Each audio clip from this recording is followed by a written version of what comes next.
The young Murids, Gen 2, the Alphas, know exactly what's going on, and despite your constant efforts to sell them your vision of patriotism, they don't. They see right through you.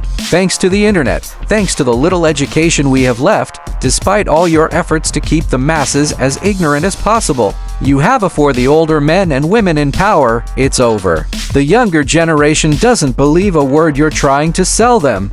No matter how many lectures and seminars you hold in schools and universities to promote patriotism, it doesn't work. Patriotism is natural when there is equal opportunity, strong infrastructure, and effective mechanisms. When you provide your people with basic necessities and guarantee their rights, you won't need to go into schools and universities to tell students they're supposed to love their country. They'll already love it naturally. Young minds, Generation 2, the Alphas, know exactly what's going on, and despite your constant efforts to sell them your vision of patriotism, they're not fooled. Thanks to the infiltrators, thanks to the little linear education we have left, despite all your efforts to keep young people illiterate, you failed.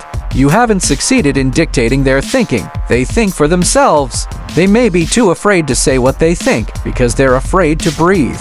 But they see right through the facade of self-righteousness and virtue you've so meticulously constructed. The younger generation, the second generation, the Alphas, know perfectly well what's going on, and despite your constant efforts to instill your vision of patriotism in them, they're not fooled. Thanks to the internet, thanks to the little education, they may be a little too timid to express their opinions because they prefer to remain silent. But they see through the facade of self-righteousness and virtue that you've meticulously constructed.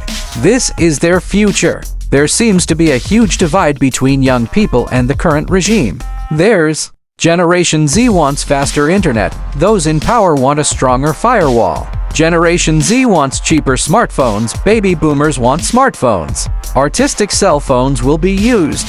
Generation Z wants a relaxation of restrictions on freelance work. The boom. The authorities want to strengthen regulations on freelance work. It seems there is no consensus among them.